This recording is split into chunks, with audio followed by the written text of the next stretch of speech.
नमस्कार, मी सोनल तांबे. Global Maharashtra 24 news बुलेटिनमध्ये तुम्हा सर्वांचं स्वागत.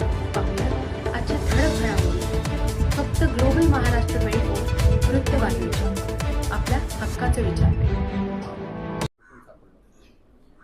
गुन्हे शाखा घटक 1चे पोलीस निरीक्षक अमोल वालझडे आणि त्यांच्या टीमला माहिती मिळाली होती की मुंब्रा शिळडागर हद्दीमध्ये एक इसम हा अंमली पदार्थ विक्रीसाठी येणार आहे. मेफेड्रॉन MD हा अंमली पदार्थ घेऊन तो विक्री करण्यासाठी येणार आहे. त्या अनुषंगानं ACP शेखर बागडे, पोलीस निरीक्षक अनिल शिंदे आणि त्यांच्या टीमने सापळा कारवाई आयोजित केली, ज्यामध्ये सलमान मुन्ना शेख राहणार मुंब्रा याला ताब्यात घेऊन त्याच्याकडून झडती घेतली असता त्याच्याकडे एकूण 1 किलो 520 ग्रॅम मेफेड्रॉन MD हा अंमली पदार्थ मिळून आला.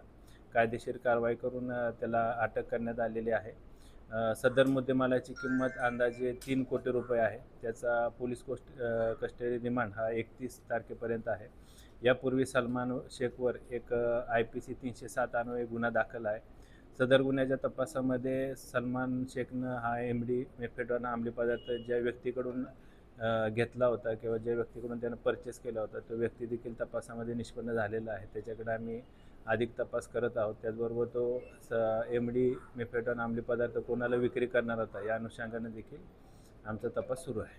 अजून त्याची बॅकग्राऊंड काय असेल? आरोपीवर यापूर्वी एक 307 खुनाच्या प्रयत्नाचा गुन्हा दाखल आहे.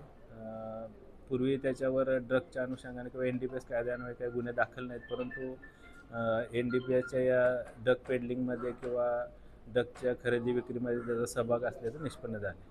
हा ड्रग्स कुठून आणला होता? ड्रग ज्या व्यक्तीकडून आणला होता तो व्यक्ती देखील तपासामध्ये निष्पन्न झालेला आहे. त्या व्यक्तीकडे आम्ही अधिक तपास करत आहोत. अजून आरोपी असण्याची शक्यता आहे? अजून आरोपी निष्पन्न होऊ शकतात, कारण या ड्रगच्या खरेदी विक्रीमध्ये इतरही काही इसमांचा सहभाग असल्याचं तपासात निष्पन्न झालं आहे. पोलीस कस्टडी किती?